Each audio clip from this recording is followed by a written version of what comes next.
네, 할렐루야. 잘 오셨습니다. 오늘 이제 더워서 에어컨을 틀으니까 시원하네요. 네, 어, 참 갑자기 여름이 날아가고, 봄이 날아가고 갑자기 여름이 와가지고 점점 더 이런 시절이 될 것 같아서 안타깝습니다. 아직 이렇게 더울 때는 아닌데 또 우리가 지구의 환경도 정말 소중한 것 같습니다. 자, 오늘 사도행전 강의 18번째고요. 8장 26절에서 40절 기쁨으로 가는 길이다 라고 하는 제목의 말씀 우리 함께 나누려고 합니다. 지난 5월 25일 미국 미니애폴리스에서 위조 지폐를 사용한 혐의로 경찰에 체포된 아프리카계 미국인 조지 플로이드가 별다른 공격 행동을 하지 않았음에도 불구하고 백인 경찰에게 목을 눌려서 사망하는 사건이 있었습니다. 그 과정 가운데 한 2분 50초간의 의식을 잃기도 했다고 하는데요. 경찰은 그것을 알고도 계속해서 그를 압박해서 그가 길거리에서 사망하게 되는 사건 때문에 지금 연일 시위가 이어지고 있습니다. 백인의 생명도 소중하다라고 하는 캠페인과 이를 항의하는 시위가 계속되고 있죠. 그런데 오늘 성경 본문에 보면은 역시 흑인이었습니다. 에티오피아 출신의 그것도 내시의 그가 복음을 듣게 되는 그런 사건이 오늘 본문에 나옵니다. 2000년 전에 예루살렘을 중심으로 한 유대 사회의 차별 역시 굉장히 심했다고 해요.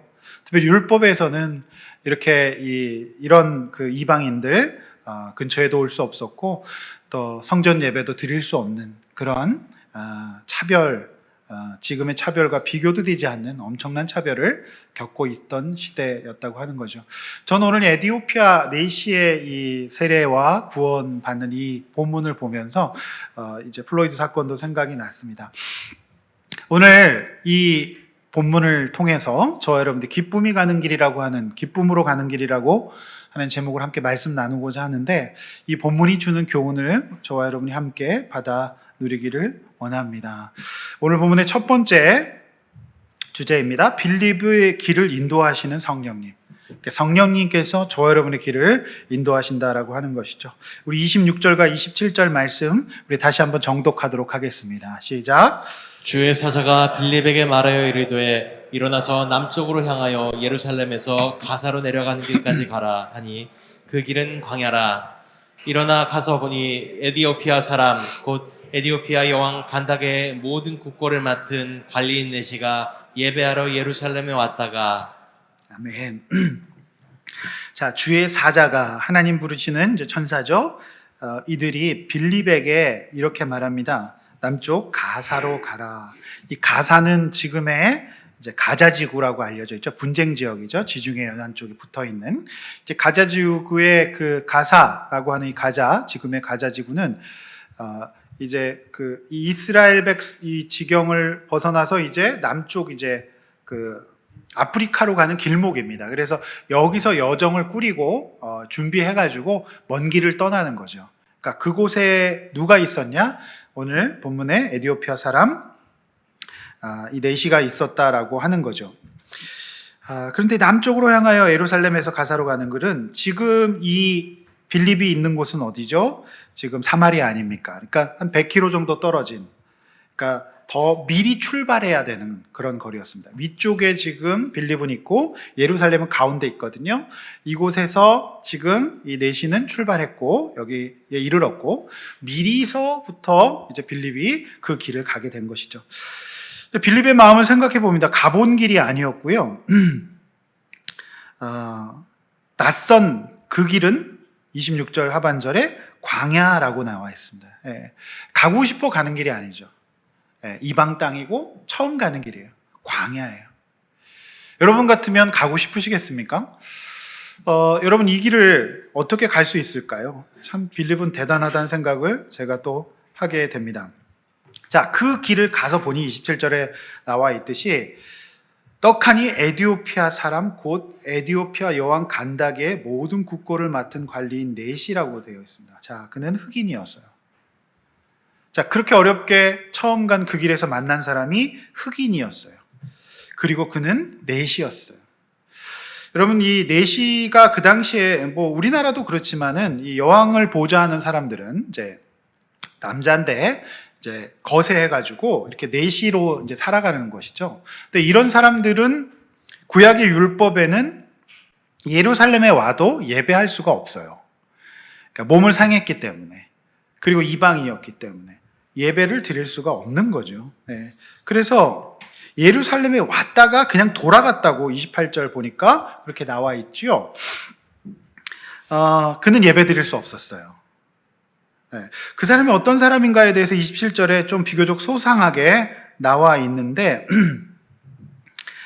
이 빌립 입장에서는 가보니까 이제 하다 사마리아 사람도 아니고 이제 흑인에게 복음을 전하게 되고, 그것도 내시에게 복음을 전하게 된다. 여러분 입장 같으면 어떻겠습니까? 여러분은 누구를 만나고 싶으십니까? 어떤 사람에게 복음을 전하고 싶으십니까? 적어도 내가 복음을 전하고 만나는 사람들은 상태가 굉장히 좋아야 된다고 생각하지 않으십니까? 그래서 그렇게 어려운 길을 갔는데 에디오피아 사람 이 간다게의 국고를 맡은 내시가 있었다라고 하는 이 본문이 저는 이 빌립의 마음이 조금 더 공감이 가는 것 같아요. 그 내시는 아마도 헬라어로 번역된 구약 성경을 읽었던 것 같아요. 이제 히브리 말로 이제 구약 성경이 있잖아요. 그런데 유대인들이 흩어져서 살았습니다. 그러니까 거기서 이제 아이를 낳고 살다 보니까 히브리어를 모르는 이제 헬란 말이 더 익숙한 사람들, 자녀들이 많이 생겼어요. 그래서 그게 이제 70인역이라고 하는데요. 그 구약 성경 히브리어를 당시 통용하고 있었던 헬라 말로 번역한 성경이 유통되기 시작했습니다.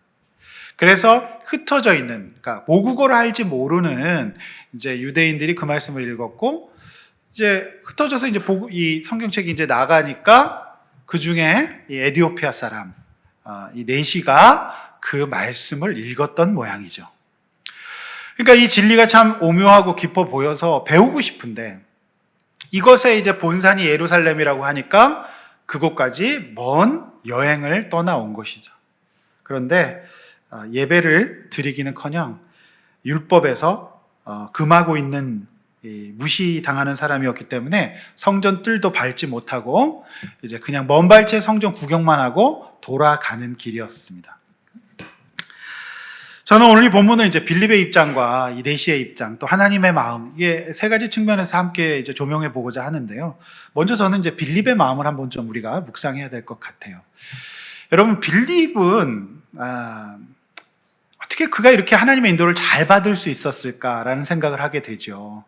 근데 오늘 저는 이 본문에서 이제 세 가지 정도 빌립이 하나님 인도받은 원칙을 발견하게 되는데요. 그것과 이제 별개로 전제가 있어요. 빌립이 왜 이렇게 하나님의 인도하심을 잘 받았냐? 적재적소에 가장 필요한 곳에 빌립은 늘 가 있었거든요. 어떻게 이런 인생을 살 수 있었냐? 그것은 빌립이요, 거룩했기 때문이에요. 그러니까 죄 가운데 빠져 있지 않기 때문이었어요. 여러분, 성령님이 빌립에게 인도하십니다. 성령이 빌립더러 이르시되 29절에 나와 있죠. 그런데 우리가 하나님의 인도하심을 방해하는 첫 번째 요소는 우리가 죄 가운데 있으면 성령님이 탄식하고 역사하지 못해요. 네. 아무리 성령님께서 좋은 길로 우리를 인도하시더라도요, 우리가 죄 가운데 있다. 그것은 우리가 하나님의 인도하심을 받지 못하는 길로 간다라고 하는 겁니다. 여러분 잘 생각해 보십시오. 성령께서 아무리 말씀을 하시고 인도하셔도 내가 죄 가운데 있고 구별되지 못하고 회개하지 않고 있으면 그 하나님의 인도하심은 없어요. 이게 전제가 돼야 됩니다. 성령 인도하심 받으려면 거룩한 삶을 사셔야만 합니다. 자, 이것이 전제가 돼 있어요. 빌립은 그래서 신실하고 성령 충만한 사람이었어요. 은혜 가운데 있는 사람이었어요. 자신의 삶을 생활 가운데에서 이제 거룩하게 할 수 있는 그런 사람이었어요. 그러니까 너무너무 세밀하게 인도를 받는 거죠. 저는 빌립의 인도하심과 우리의 인도하심 크게 다르지 않다고 봐요. 하나님께서 우리에게 매번 말씀하시고 인도하십니다. 그런데 우리가 죄 가운데 있어요. 말씀을 묵상하는 것보다 다른 것들 가운데 빠져 있으면 우리가 그 하나님의 인도하심을 받을 수가 없는 것이죠. 저와 여러분도 이렇게 빌립처럼 세밀하게 구체적으로 때마다 하나님 인도 잘 받는 저와 여러분 되시기를 축원합니다. 이게 전제예요. 자, 그리고서 본문에 보이는 빌립의 어떤 여행의 원칙은 뭐였었냐? 하나님의 뜻과 인도를 받는다면 거기에 이제 순종한다. 하나님 모르시다. 하나님 인도하신다. 그런 믿음이 있었어요. 두 번째, 비록 처음 가보는 길이고 어색한 길이고 낯선 길이고, 그러니까 사마리아 사람도 아니고 이제 아예 흑인에게, 그것도 내시에게 복음을 전하는 그 일 역시 자신의 성품과 자신의 경험해보지 않은 일이었잖아요. 그런데 나와 맞지 않다고 그냥 거절하는 것이 아니라 나와 내 생각과 계획과 다르더라도 인도받는다. 나를 부인하는 과정을 갖고 있어요. 또 세 번째, 빌립은 가서 영혼 구원에 도움이 되는 일이라면 거절하지 않았어요. 그러니까 말씀을 가르치고 누군가를 구원하고 그런 일이 있느냐 없느냐, 내가 왜 하나님의 인도하심을 받아야 되느냐, 거기에 있어서 빌립은 늘 영혼 구원을 목적에 뒀어요. 그러니까 누군가에게 구원에 도움이 되고 나도 말씀을 가까이 할 수 있고 내 생각과 계획과 경험과 또 어떤 내 취향도 내려놓을 수 있고, 이런 것이었죠. 자, 이런 어떤 특징들을 보이고 있습니다. 그러고 왜 선입견이 없었을까요? 그러고 왜 낯설었을까요? 그러니까 이제 우리나라가 지금은 이제 국제화가 많이 돼서 이렇게 이제 그 흑인분들, 어렸을 때 우리 흑인 보면 이제 굉장히 놀랐죠. 그리고 막 놀리고 막 그러지 않았습니까? 물론 이제 한국인인데도 흑인 같은 분이 좀 계세요, 가끔. 여성분들도 한국인인데 이렇게 많이 태우셔갖고 흑인 같은 분들도 계시는데요. 처음 흑인을 봤을 때는 우리가 굉장히 놀랐죠. 네. 근데 2000년 전에 그 빌립의 입장에서 그렇게 인도하심 받아갖고 미리 출발해서 먼 길 갔더니 거기에 이 사람이 있더라. 이게 쉬운 일 아닙니다. 굉장히 낯설었을 것 같아요. 근데 이 만남을 통해서 이제 빌립은 교회가 세워진 다음에 최초의 아프리카 선교를 시작한 사람이 됩니다. 이 에티오피아에서 이제 구원받는 사람이 생기죠. 그리고 빌립 역시 이후에도 지속적으로 인도하심을 받아가지고 이방 복음화에 굉장히 중요한 역할을 잘 감당하고 있는 것이죠. 제가 그 선교단체와 또 이렇게 큰 교회 부목사로 있을 때에는 이제 목사는 기본적으로 전도하는 사람이어야 되는데요. 전도할 일이 거의 없어요. 안 믿는 사람 만나기가 하늘의 별따기예요. 주변에 거의 다 믿는 사람이에요. 안 믿는 사람 없습니다. 여러분은 어떠신가요? 진짜 주변에 믿는 사람들만 많지 않으신가요? 교회 다니시는 분들이, 교회 오래 다니시는 분들이 많이 그래요. 온통 믿는 사람들에 둘러싸여 있어요. 근데 제가 이 본문을 보면서 느낀 것은 하나님께서 저를 흩으시고 이곳 동백의 교회를 개척하도록 인도하셨는데, 이것에 와서 보니까 불신가정 또 안 믿는 분들 만나게 하시고 상담하게 하시는 거예요. 제가 많은 사람들을 만났다고 생각했지만 이곳에서 이제 사역을 시작하면서 또 처음 보는 가족들도 또 만나게 됩니다. 제가 오늘 본문을 보면서 내가 이제 하나님의 인도하심을 전혀 엉뚱하게 받고 있지는 않구나, 하나님께서 나를 이곳에 보내신 이유가 있구나라는 생각을 하게 됩니다. 만약 제가 큰 교회 담임 목사로 그냥 부임했다면 오늘날 빌립과 같은 사역은 해보지 못했을 것 같아요. 그래서 이제 이번 주에도 한 믿지 않는 가정에 제가 또 방문하고 이렇게 서로 신방하고 나누는 일들이 또 예정되어 있습니다.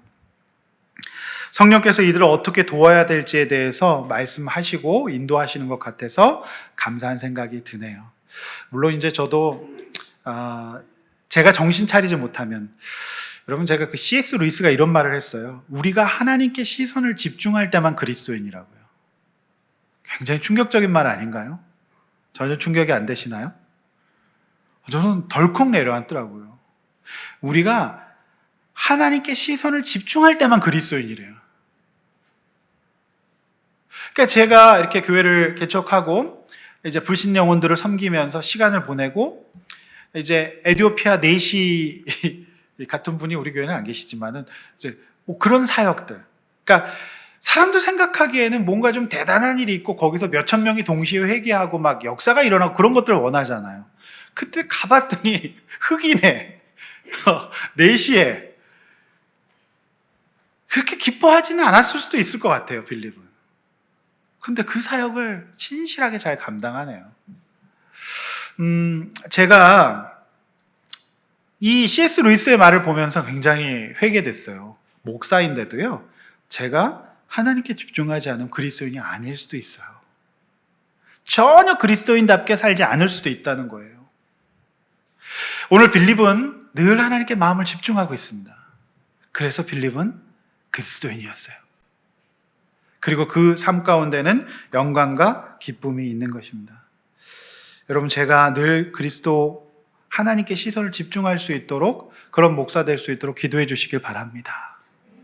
네, 많은 작은 교회를 이렇게 인도하고 개척하는 목사님들이 지칠 때가 있어요. 네, 주님 바라보지 않으면 안 되죠. 우리 지난주 우리 선교사님 가정에 선교복을 들으면서 우리 다 도전 받았죠? 네, 주님 바라보시고 우리 같이 승리합시다. 근데 선교사님이 끝나고 식사하신데 저한테 이런 얘기 하더라고요. 선교도 힘들지만 개척교회 하시는 분들이 더 힘들 것 같다고. 그렇게 말씀하시더라고요. 제가 볼 때는 선교사님 더 힘드세요. 우리 주님 바라봅시다. 가보지 않은 길이에요. 광야와 같은 길이에요. 그러나 주권 주님께 맡기고 갈 때 빌립의 인생이 어찌 초라하다고 말할 수 있겠습니까? 빌립의 인생이 어찌 영광스럽지 않다고 말할 수 있겠습니까? 가장 찬란하게 쓰임받은 인생인 줄로 믿습니다. 저와 여러분이 이렇게 성령님의 인도하심을 받을 수 있길 원합니다. 성도 여러분, 이렇게 한번 나눠봅시다. 성령의 인도를 방해하는 회개할 죄는 뭘까요? 일단요, 우리가 인도받는 일에 있어서 내가 죄가 있는가 없는가, 이 죄가 우리의 성령님의 인도하심을 바꿔놓을 수도 있어요. 막을 수 있단 말이죠. 그래서 이 문제를 먼저 들켜봐야 돼요. 우리가 인도받기 전에 늘 내가 하나님 앞에 어떤 회개할, 고쳐야 될 연약한 죄는 없는가, 이 죄가 우리를 성령의 인도에서 멀어지게 합니다. 두 번째, 빌립처럼 하나님 인도를 잘 받나요? 우리 세 가지 기준에 맞추어서 우리 잘 점검해 볼 수 있기를 원합니다. 두 번째로, 기쁨으로 가는 길로 인도하시는 성령님이에요. 자, 하나님의 인도하심은 기쁨이 있습니다. 자, 28절에서 40절 말씀 우리 다시 한번 또 정독하겠습니다. 시작. 돌아가는데 수레를 타고 선지자 이사야의 글을 읽더라. 성령이 빌립더라 이르시되 이 수레로 가까이 나아가라 하시거늘 빌립이 달려가서 선지자 이사야의 글 읽는 것을 듣고 말하되 읽는 것을 깨닫느냐? 대답하되 지도해 주는 사람이 없으니 어찌 깨달을 수 있느냐 하고 빌립을 청하여 수레에 올라 같이 앉으라 하니라. 읽는 성경 구절은 이것이니 일러스되 그가 2살짜에게로 가는 양과 같이 끌려갔고 털 깎는 자 앞에 있는 어린 양이 조용함과 같이 그의 입을 열지 아니하였도다. 그가 굴욕을 당했을 때 공정한 재판도 받지 못하였으니 누가 그의 세대를 말하리요? 그의 생명이 땅에서 빼앗기미로다 하였거늘 그 내시가 빌립에게 말하되 청컨대 내가 묻노니 선지자가 이 말한 것이 누구를 가리킴이냐? 자기를 가리킴이냐 타인을 가리킴이냐. 빌립이 입을 열어 이 글에서 시작하여 예수를 가르쳐 복음을 전하니 길 가다가 물 있는 곳에 이르러 그 내시가 말하되 보라 물이 있으니 내가 세례를 받음에 무슨 거리낌이 있느냐. 이에 명하여 수레를 멈추고 빌립과 내시가 둘 다 물에 내려가 빌립이 세례를 베풀고 둘이 물에서 올라올새 주의 영이 빌립을 이끌어 간지라. 내시는 기쁘게 길을 가므로 그를 다시 보지 못하니라. 빌립은 아소도에 나타나 여러 성을 지나다니며 복음을 전하고 가이사랴에 이르니라. 네, 긴 말씀이었습니다. 읽으시느라고 수고 많이 하셨는데 요즘 또 날씨도 더워지고 제가 목회를 하면서 저도 하나 생긴 병이 있다면 성도님들이 뭔가 불편하시고 아프고 어려운 일이 있으면 꼭 저 때문에 그렇다는 이런 마음이 굉장히 저도 어려워요. 저 때문에 아픈 것 같고 저 때문에 뭔가 힘드신 것 같고 그래서 저도 모르는 사이에 그런 마음들 하나님이 주신 것 같아요. 그래서 사실 어젯밤에 저도 잠을 잘 못 이뤘습니다. 본문이 많은 내용인데 일부 예배 드리고 나니까 뭐 저도 이제 좀 띵하더라고요. 그래가지고 얼른 커피 한 잔 먹고 또 김밥 한 줄 미리 좀 먹었습니다. 그러니까 조금 낫긴 한데 우리 서로 옆에 있는 분들에게 힘내십시다. 이렇게 한번 얘기합시다. 예, 요즘 참 코로나가 참 이 상황이 여러 힘들게 하는 것 같아요. 예, 진짜로. 예. 우리 힘을 냅시다. 예. 자, 우리 말씀으로 또 이제 가는데 이 두 번째 대지에서 이제 그렇게 인도받을 때 우리 가운데 경험하지 못했던 기쁨을 주신다라고 하는 거예요. 예. 자, 저는 이 하나님의 마음을 또 헤아려 봅니다. 에티오피아 내시가 그렇게 먼 길을 떠났잖아요. 그러니까 이 아프리카에서부터 쭉 올라왔거든요. 굉장히 먼 길이었어요. 그런데 그가 예배도 못 드렸어요. 그냥 진리에 대해서 관심이 있었어요. 뭔가 이 사람이 갖춘 것은 많았습니다. 예. 그런데 여러분, 이 사람 가운데 있어서 그 구원이 없었어요. 하나님 만나지 못해서 해결되지 않는 어떤 공허함과 많은 것을 이루었음에도 불구하고 기쁘지 않은 인생이었던 것 같아요. 그래서 그가 이렇게 먼 길을 왔는데 예배도 못 드리고 그냥 이렇게 먼발치에 성전 구경하고 그냥 집에 터덜터덜 가는 길이었어요. 그래서 28절에 보면 돌아가는데 뭘 하고 돌아갔는지 어떤 얻은 것 없이 그냥 돌아갔다는 겁니다. 여러분, 우리 하나님은 어떤 분이십니까? 이렇게 정말 그 마음을 가지고 여기까지 찾아왔는데 우리 하나님은 그분을, 이 내시를 불쌍히 여기시는 분이세요. 오늘 저는 여러분들이 어떤 마음으로 어떤 생각으로 예배 나오셨는지 제가 자세하게 모르겠지만 여러분들이 만약에 이 내시와 같은 마음으로 하나님 앞에 오늘 예배에 나오셨다면 주님께서 여러분을 만나 주실 줄로 믿습니다. 수많은 예배자 가운데에서 하나님은 이 사람을 주목하고 계시는 거죠. 그냥 돌려보내지 않으시는 거예요. 그래서 빌립을 보내셨죠. 하나님은 어떤 분이죠? 이러한 영혼에게 빌립을 보내시는 분이에요. 여러분, 제가 이제 이렇게 사역을 하다 보면 제가 왜 이런 사역을 하게 됐나, 왜 이런 분을 만나게 됐나 생각해 보면 하나님이 다 예비해 놓으신 거예요. 그래서 그때 제가 딱 나타났을 뿐이에요. 그런 건 많이 느낍니다. 계획돼 있고 하나님께서 그 영혼 가운데 준비시키셨다는 생각을 갖게 될 때가 많습니다. 수레를 타고 선지자 이사야의 글을 읽었어요. 그리고 성령께서 29절에 수레로 가까이 나가라. 굉장히 예민하게 성령께서 말씀해 주시죠. 그러니까 빌립이 달려갔습니다. 가보니까 이 내시가 뭘 하고 있었냐면 이사야, 무려 우리가 지금 읽어도 이해하기 어려운 이사야서 이거를 읽고 있는 거죠. 도대체 무슨 얘기인지 모르겠는 거예요. 저도 알고 싶은데 가르쳐 주는 사람도 없고 성전에서 설교도 못 들었어요. 그러니까 무슨 뜻인지 도저히 모르겠는 거죠. 여러분, 이사야서 쉽지 않습니다. 네. 여러분, 저는 이사야 집사님 제가 알고 있는데 이름이 이사야, 이씨인데. 근데 이사야서 쉽지 않아요. 그러니까 이런 거죠. 갔더니 이사야의 글을 읽고 있었다는 거죠. 그러니까 이건 저는 그 생각이죠. 왜 시험 기간에 우리 뭐 암기하려고 깨달으려고 막 외우잖아. 하면서 외우잖아요. 읽잖아요. 마치 그런 거죠. 깨달아 보려고 알려고 막 이사야서를 읽은 거예요. 그러니까 지나가다가 이사야서 읽는 소리를 듣게 됩니다. 그러니까 얼마만큼 이 에티오피아 내시가 답답했는지. 그래서 빌립이 묻습니다. 무슨 뜻인지 알고 읽습니까? 그러니까 가르쳐 주는 사람이 없는데 어떻게 아나요? 그렇게 얘기를 하는 거죠. 자, 그 시점에 이제 에티오피아 내시는 이 사람이 하나님께서 보내셔서 내가 배울 수 있는 기회구나, 이런 생각을 합니다. 그때 내시가 뭐라고 얘기하죠? 이 수레에 올라타라. 그래서 저는 이제 야타족의 원조다, 이분이 그렇게 생각이 됩니다. 야타 그래가지고 사상 최초의 수레 부흥회가 시작이 됩니다. 근데 이제 제가 이 에티오피아 내시가 이렇게 구원받고 성경에 기록될 수밖에 없었던 이유를 잘 묵상해 봤는데 역시 이 사람은 기회에 강한 사람이었어요. 여러분, 이 사람이 이런 관직, 그러니까 이 국고를 맡은 관리인 내무부 장관 정도, 재경부 장관 정도 되겠죠. 그래서 한 나라의 살림 맡은 꽤 높은 사람이었어요. 그러니까 이렇게 높게 올라갈 때는 정확하게 이제 기회를 잘 포착하는 그런 능력이 있었을 것 같아요. 그리고 이분이 뭐도 있었습니까? 이 먼 길을 그 옛날 갈 수 있는, 여행을 할 수 있을 정도의 경제적, 재정적 능력도 있었고 힘도 있었을 거예요. 그리고 뭐가 또 있었습니까? 수레. 차 있었어요, 차. 지금으로 치면 차가 있었죠. 그러니까 저는 이분의 모습을 보면서 우리가 갖고 있는 힘과 능력과 심지어 차를 어떻게 사용할 것인지를 보여주고 있어요. 여러분 차에 누구 태우고 계십니까? 여러분 차는 어디다 쓰십니까? 근데 이 차가요, 작지 않은 차였을 거예요. 대형차입니다. 사람 올라탈 수 있는 차예요. 작은 차 아니겠죠. 그러니까 이 내시가 그렇게 능력이 있었어요. 가진 것들이 있었어요. 그런데 그는 예루살렘 성전길을 선택했어요.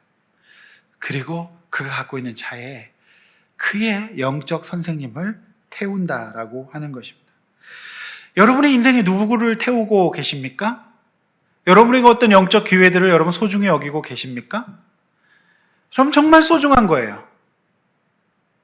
우리 이제 이번 주에 목장 나눔을 하는데, 우리 목장 나눔에서 집사님 그런 얘기 하시더라고요.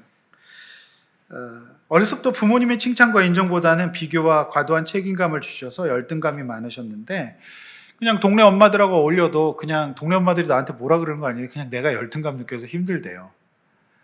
그런데 여러 가지 사건을 겪으셨지만 그래도 이 가정이 친구의 전도를 받아가지고 목장에 나오셨고 이제 예배를 경험하시면서 하나님 앞에서 지도해 주는 사람들을 만났죠. 물론 지도해 주는 사람들을 또 잃을 뻔한 경험도 있었어요. 목사님 저 어떡해요? 막 그 목소리 아직도 지금 기억하는데 그래도 꾸준하게 이 가정에 지도하는 사람들을 저 인생의 가정에 태웠어요. 그래서 오늘 저 가정이 하나님 앞에서 이전의 삶과 다른 평안과 기쁨을 누리게 된 줄로 믿습니다. 영적인 기회가 그렇게 중요한 거예요. 태우든지 타십시오. 타든지 태우든지 둘 중 하나 하셔야 돼요. 여러분, 본격적으로 이사야를 놓고 수레부흥회를 했는데 32절, 33절이 무슨 말씀인지 깨달지 못했지만 이것이 도대체 누구를 얘기하는 것인가? 누구를 얘기하는 거죠? 예수 그리스도를 얘기하는 거죠. 그래서 구약만 알고 있었어. 그냥 읽고만 있었던 그에게 예수 그리스도의 복음을 전하니 그랬구나 라고 깨닫고 그는 여기서 그리스도인이 됩니다. 할렐루야. 여러분은 영적 기회를 잘 잡고 계십니까? 모든 일에는 기회가 있습니다. 그래서 이 영적인 기회들을 예민하게 반응하시고 놓치지 않으시기를 바랍니다. 다행히 우리 청년들이 이제 양육을 마치고 수료를 하죠. 또 한 가족도 양육을 마쳐가고 있습니다. 얼마나 감사한 일인지 모르겠습니다. 우리에게 주신 영적 기회들을 놓치지 않기를 원합니다. 오늘 이 예배가 영적 기회인 줄로 믿습니다. 이번 주 우리의 나눔들이 또 영적 기회인 줄로 믿습니다. 그래서 하나님께서 우리에게 이렇게 만날 수 있고 말씀을 들을 수 있고 또 나에게 내 인생을 해석해 주는 사람들을 보내주셨을 때 이 에티오피아 내시처럼 그 선생님을 모시기를 바랍니다. 그렇게 할 때 주님께서 저 여러분의 구원을 허락해 주실 줄로 믿습니다. 할렐루야. 이 빌립도 그랬고 내시도 그랬고 예수님을 영접하고서 그의 인생에 소명이라는 게 생겨요. 소명. 여러분 잘 보십시오. 39절에 보니까 이 세례를 받고 난 다음에 하나의 감정이 생겼는데 39절에 기쁘게 그 길을 갔다라고 말씀하고 있어요. 그러니까 이 에티오피아 내시도 직분을 갖고 있었고 큰 수레도 갖고 있었고 여행 갈 수 있는 능력도 있었어요. 그런데 그가 발견하지 못했던 하나 뭐예요? 소명이라는 게 없었죠. 인생의 목적이라는 게 없었잖아요. 그가 예수님을 만나고 난 다음에 기쁘게 그 길을 갔다. 그것은 이제 그의 에티오피아 생활이 비록 내시의 생활을 하고 있을지라도 그는 이제 아프리카 선교의 시작을 알리는 소중한 사명을 가지고 그 길을 기쁘게 돌아가는 것입니다. 여러분, 그 내시의 삶이 어떨까요? 행복하고 좋을까요? 그는 별로 기쁘지 않았던 것 같아요. 그런데 예수님을 영접하고 믿은 다음에 그가 기쁘게 그 길을 갔다. 이전에 갔던 길과는 다른 기분으로 그 길을 가고 있다는 것을 알 수가 있습니다. 제가 한번 인용을 한 적이 있는지 모르겠지만은 예일대 연구팀에서 학교 교직원들을 대상으로 3가지 유형의 삶의 태도에 대해서 연구를 진행했다 그래요. 첫 번째는 자신의 일을 생계의 수단으로 보는 유형입니다. 그냥 본인이 살아가는 게 생계의 수단이다. 그래서 이 유형은 일하는 목적이 돈을 벌기 위해서고 경제적 여유가 생긴다면 지금 하고 있는 일은 하지 않을 것이다 라는 유형이에요. 두 번째, 자신의 일을 커리어의 과정이라고 보는 유형이에요. 그러니까 현재 하고 있는 일이 싫지만 5년 후에도 같은 일을 하고 싶지는 않다라고 생각합니다. 더 높은 지위로 승진하기 위해서 지금의 일을 참고 하는 거죠. 마지막 세 번째는 자신의 일을 소명이라고 보는 유형이에요. 이 사람들은 지금 하고 있는 일이 자기 삶의 중요한 일부라고 생각하고 비록 돈을 벌기 위해서 일하는 측면이 없지는 않지만 지금의 일이 자기 정체성을 구성하는 핵심이라고 생각해요. 세 번째가 아무래도 유익하겠죠?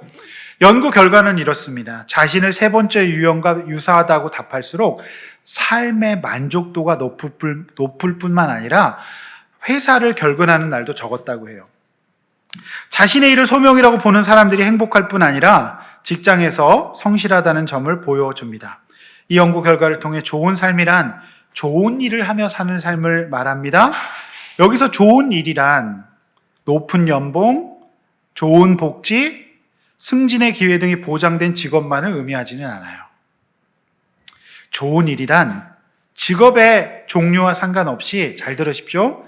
자신이 누구이며 어디서 왔고 어디로 향하고 있는지에 대해서 해답을 제공하는 일이에요. 잘 들으십시오. 자신이 누구이며 어디서 왔고 어디로 향해 가고 있는지 해답을 주는 거예요. 자신의 일이 세상을 더 좋은 곳으로, 더 나은 곳으로 만들고 있다는 의미와 목적을 발견하는 삶, 즉 소명이 이끄는 삶이 좋은 삶이다라고 하는 겁니다. 이건 일반의 연구 결과예요. 그런 사람들이 행복하다는 거죠. 여러분, 빌립이 어땠을 것 같아요? 가보지 않은 길을 갔어요. 하나님께 맡겼어요.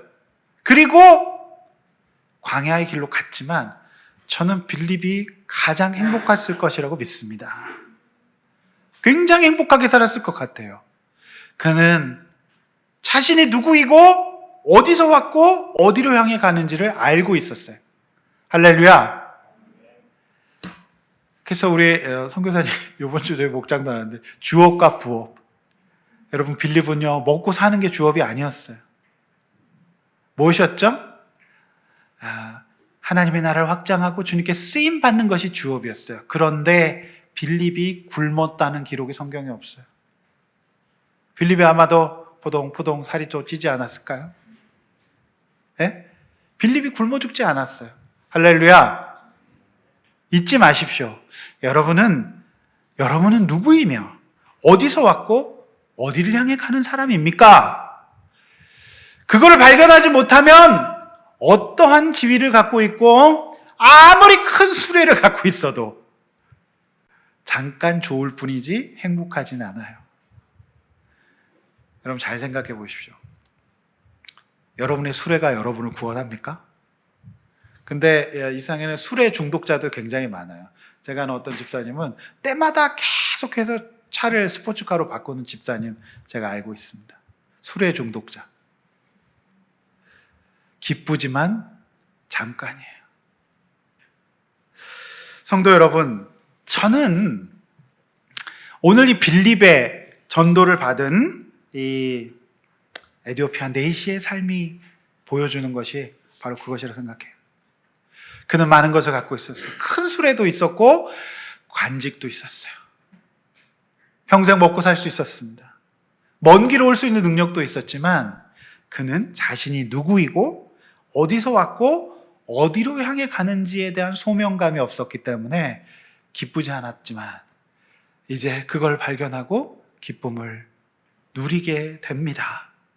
그리고 그가 그의 고국 에디오피아로 돌아가면서 어떻게 그 길을 갔습니까? 기쁘게 그 길을 간 거예요. 저 여러분의 인생이 기쁨의 인생으로, 행복한 인생으로 변할 수 있기를 소원합니다. 할렐루야.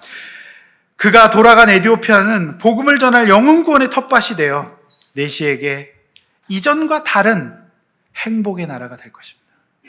그 누가 자기를 네시라고, 여왕이 심부름을 하는 사람이라고 놀릴지 몰라도 이 에디오피아 네시는 기뻤어요. 이것이 오늘 본문의 중요한 교훈입니다. 본문을 떠나서 여러분 예일대 연구 결과가 얘기를 해주는 거죠. 사람들이 행복하지 않다는 거예요. 그런데 진짜 그 일을 하는 사람들을, 이렇게 소명을 가지고 인생을 살아가는 사람들은 기쁘고 행복하다라고 하는 것에 명심하시기를 바랍니다. 다시 한번 묻습니다. 여러분은 어떤 사람을 태우시고 어떤 사람에게 배우시겠습니까? 사랑하는 성도 여러분, 이후로도 오랫동안 자신의 인생의 주도권을 하나님께 내어드리고 살았던 빌립은 40절 말씀이 빌립의 삶을, 빌립의 이력서예요. 우리 40절 말씀 한번 같이 읽어볼까요? 제가 읽어드리겠습니다. 40절. 빌립은 아소도에 나타나 여러 성을 지나다니며 복음을 전하고 가이사랴에 이르느니라. 이게 빌립의 이력서예요. 여러분, 뭘 하고 돌아다니셨습니까? 여러분의 이력서는 무엇입니까? 이 빌립의 이력서예요. 아소도에서 나타나 여러 성을 다니며 복음을 전하고 가이사랴까지 이뤘다. 그의 인생은 어디서부터 와서 어디로 가는지에 대해서 분명히 알고 있었던 사람이에요. 누구보다도 기쁘고 행복한 인생을 살았을 것으로 믿습니다. 여러분, 우리 주업과 부업을 헷갈리지 않기를 원합니다. 아멘? 계속 써먹게 됐네요. 주업과 부업. 그래서 카톡방에도 부업 나왔습니다, 이렇게 집사님들이 써놨던 걸 제가 보는데요. 주업과 부업을 헷갈리지 않으시길 원해요. 빌립은 잘 먹고 잘 살았을 거라고 저는 봐요. 우리가 이 코로나 전국에도 우리가 예배를 드리고 주님 앞에 나오는 이유가 무엇일까요? 진짜 기쁘기 위해서죠. 우울하게 살지 않기 위해서예요. 이 세상 사람들은 그것만이면 된다고 하지만 연구 결과가 나와요. 어떤 것을 얻어도 인생은 하나님이 지으셨고 하나님의 형상이 있기 때문에 하나님의 뜻과 소명에 충실하지 않은 사람은 절대로 만족함이 없습니다. 어느 곳에도 만족함이 없습니다. 믿으시기 바랍니다. 그래서 8장은 예루살렘, 사마리아 땅끝 그리고 유대 지역을 복음하려는 성령 하나님의 선교의 물결을 역동적으로 보여주고, 빌립이 마침내 가이사랴에 도착했다는 40절의 언급은 사도행전 10장에 그 유명한 이제 고넬료 사건에 대한 예비적 신호를 보내고 있어요. 네. 그가 거기 갔기 때문에 이제 고넬료의 사건이 오는 거죠. 저 여러분이 사도행전의 인생이 되기를 원합니다. 그리고 여러분 가운데 정말 기쁨이 있어지기를 소원합니다. 이건 세상이 줄 수 없는 기쁨이에요. 우리 소명에 충실한 삶을 살고 기쁨 충만한 인생 살 수 있기를 소원합니다. 믿으시길 바랍니다. 그 일에는 기쁨이 있습니다.